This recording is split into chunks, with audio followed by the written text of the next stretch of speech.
is U mal I. Zo heb ik dus video neemt. En dat is geen wet van Pythagoras of zo. Dat is een formule en die komt uit de elektrotechniek. Waarbij P is het vermogen, U is de spanning in volt en de I is de stroom in amperes. Nou, wat houden we daarom en wat kunnen we daarmee? Nou, dan komen we op het volgende. En het volgende, dat zit hier in deze doos die je meer lezen zult. En die zal ik eens even uitpakken. Het is net een unboxing video, ja? Dus het gebeurt al heel snel. Maar ik kan zelf net zo snel, ik moet even op mijn rechtje denken, mijn reg is een beetje in de war. Dus we doen het rustig gewoon en ik kan natuurlijk alles versnellen hè, op een computer. Dus we pakken even dit pakje uit en dan zullen we even zien wat erin zit. Maar eerst even een koffietje.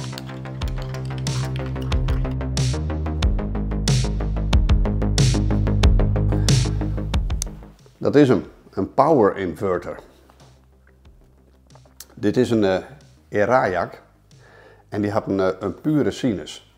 En dat is natuurlijk voor bepaalde elektrische apparaten niet dat wel belangrijk, maar die werken gewoon net op een vlakke sinus. Dus dit is hier van 1500 watt. Ik ga nu in de knauwsk en die is 400 watt.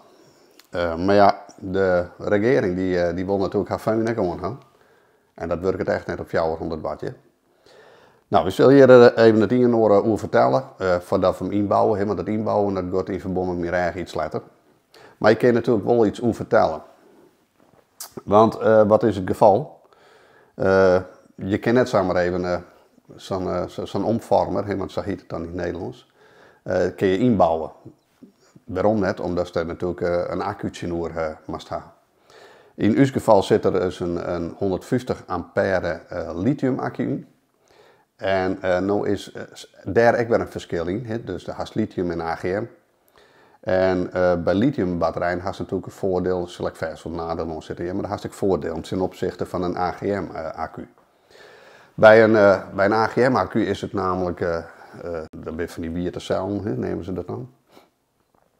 Die accu's die kun je namelijk net helemaal ontladen. Dat wil dus zeggen, als je een 100 ampère accu in die camper hast of caravan. Dat wil net zeggen dat je die 100 ampère helemaal opbroeken kist. Waarom net? Dat vindt die accu gewoon net leuk. En ja, die zei toch van, dus wat, keep je maar naaien. Dus die accu die kist theoretisch maar 50% ontladen. Dat wil dus zeggen, als je een 100 ampère accu hast, kist je maar tot 50 ampère broeken. Dat is ook de reden dat er een heel grote 2 accu's zijn natuurlijk, hè, onder de stwon dan vaak van de camper. Bij een lithium accu is dat een ongeval. Die kist eigenlijk ja, helemaal ontladen, dat zal net niet, maar die dingen die hebben een battery system management, dus een BSM nemen ze dat dan. En die houdt er zelf bij wat de status van de accu is. Dat is net op alle accu's zit het overigens zeggen, maar die accu's die Bluetooth hadden, dan kist het zelfs met die telefoontjes in. Batterij sluit net zo vol dat er ontladen wordt. Die accu's die kunnen dus theoretisch helemaal ontladen worden. Nou ja, dat zult dat een zo'n 98% gaan. Maar dan wil het dus zeggen, dat in uw geval heb ik dus een 150 ampère accu. Die kan ik eigenlijk helemaal broeken tot die 150 ampère. Of 144. Hè. En dan kom je op een heel oor verhaal uit.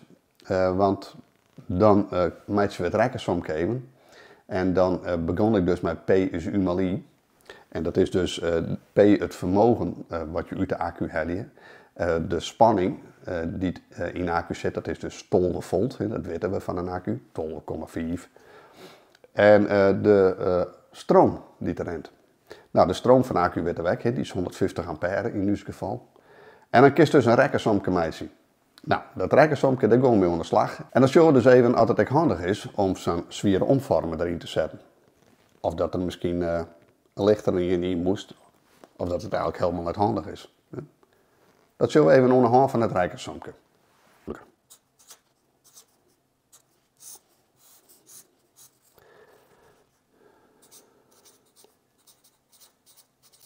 P is het vermogen, I is de stroom in amperes.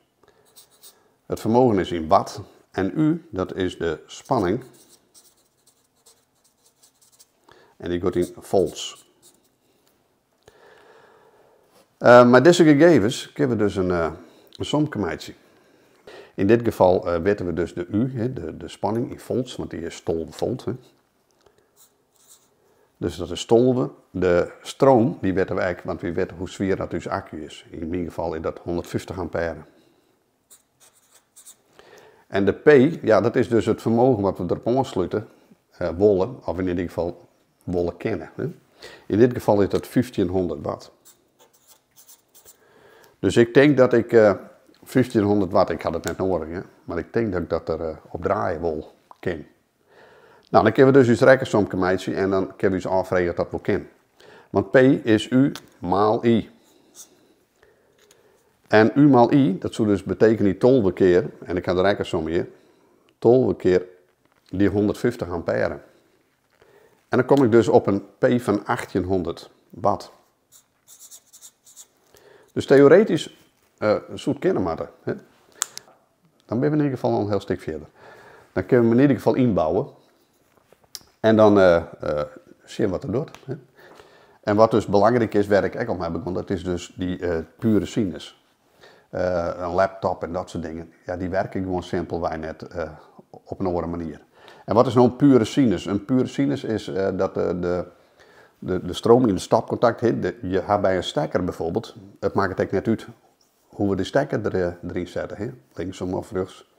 Maar de stekker heeft natuurlijk wel plus en min. En hoe werkt dat dan? Bij de stroom die dan rent in het stapcontact bijvoorbeeld, de stroom die gaat van de ene kant naar de andere kant. Dus die gaat in een boogje en dat nemen ze dus een sinus. Nou, die sinus die kan ik vlak wijzen, dan has gewoon een vaste plus en min. Zodat het geval wijzen, ja, dan maakt het misschien toch wel uit soms, hoe de stekker erin doet. In ons geval maakt het dat dus niks uit, hier in Nederland net. Ze nemen dat dan like wissel- en gelijkstroom. Nou, in ons geval hebben we dus wisselstroom, wisselspanning. Op het moment dat meer regen in ieder geval wat beter wordt, zullen we aansluiten. En dan zal ik even zien hoe alles werkt. Ik wacht ze nog even op een dikkere kabel, want die komt nog binnen. En dan is in ieder geval voor de zomer wel klaar. Hey, ik hoop dat dit in ieder geval een beetje duidelijk is. Dat PSU Mali verhaal. En dat is in ieder geval een heel prima kist.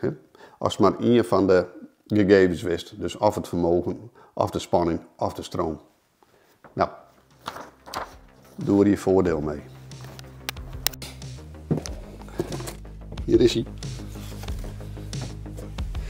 En dan moet ik eigenlijk hier in de keuken moet ik een stapcontact houden op 20 via de omvormer dus. Hier zit al een stapcontact die houdt 20 op een walstroom. Maar ik wil hier eigenlijk niet in nij staan. Die dan 20 op een omvormer houdt. Dus als we dan vrij staan, dan kunnen we nog steeds de waterkoker broeken. Dan kan ik water sieren. Maar hier wij kunnen dit ook met de föhn. Hier maar natuurlijk ook al een beetje netjes. Dus dan hebben we hier in ieder geval 20 in de buurt voor de spiegel. Want ja, je moet jezelf wel zien, hè, je op mij ziet. Omdat ik een beetje met mijn rij zit, ik kan nu in. Ik zal nou dan even rust aan. Dus dat doen we nou even. Eerst in een bakje.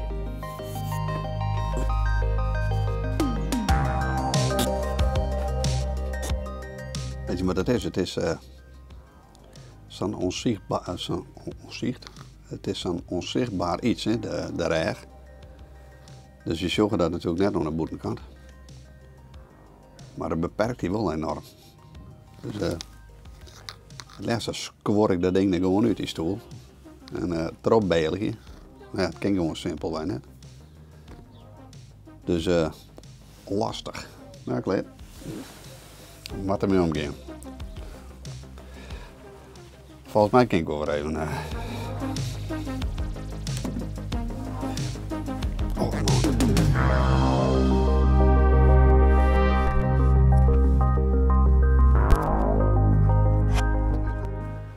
nou, de meeste werken die in. Het stoeltje laat je op elkaar. En nu kunnen we bij de accu. Nou, daar zit de omvormer. Dus ik moet deze even lossen en deze van de shunt af. Dan kan de dikkere kabel eronder. Dit ben ik maar vrij tinnen kabeltjes trouwens.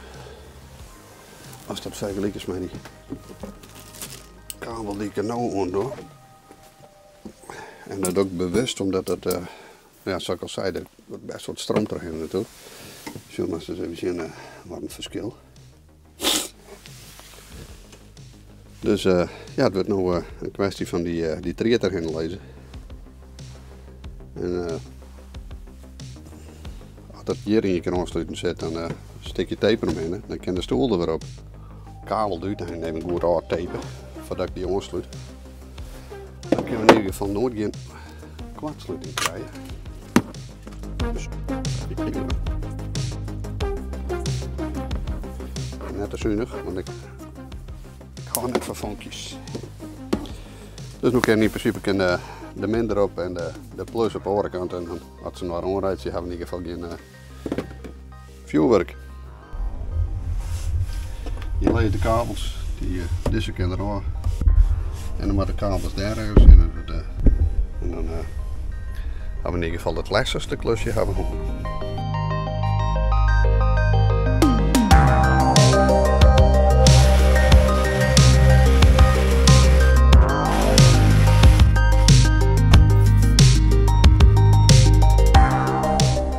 Zullen zien dat we dat erin fabriceren kunnen.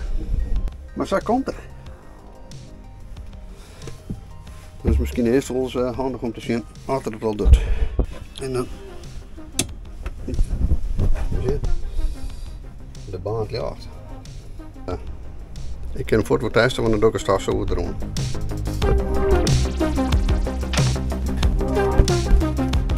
Dus ik zal de stekker er zien hoor. En dan geven we hier eens even wat startsolie. Zo.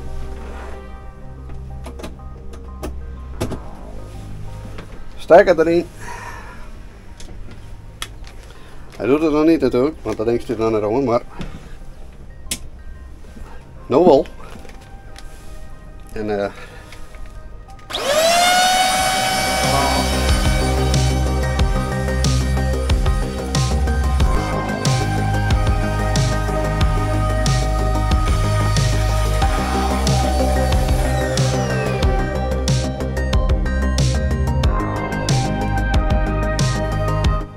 dat is dus een makkie.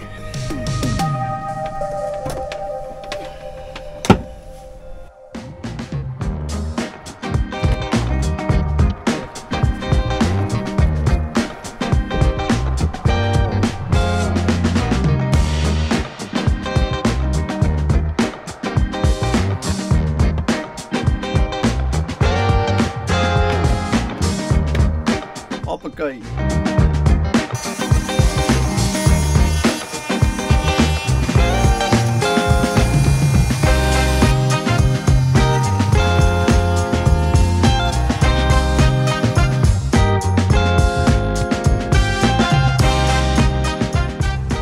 Kabel erin.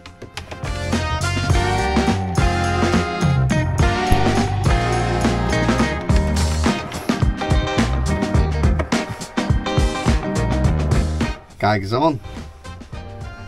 De schroefjes erin en klaar. En dan kijk ik hem dus met deze hoorn zetten. Nou, is niet fantastisch.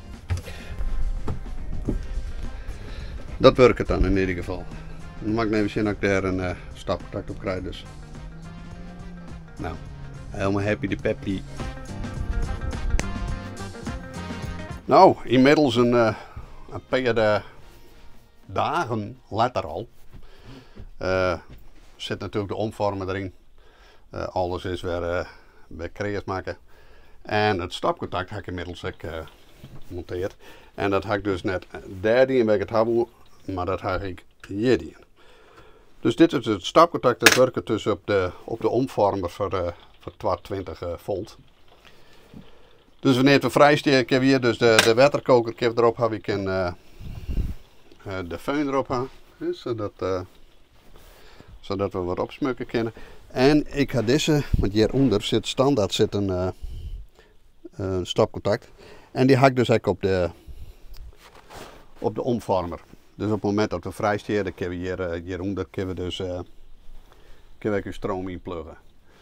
Nou wil ik eigenlijk nog een kabel naar achteren te loeken, naar de garage, zodat ik daar de accu's van de fietsen opladen kan. Maar dat wordt nog een denkje, want dat moet natuurlijk helemaal van voor naar achteren te lussen worden. Dus dat mag ik even zien hoe dat gaat zelf.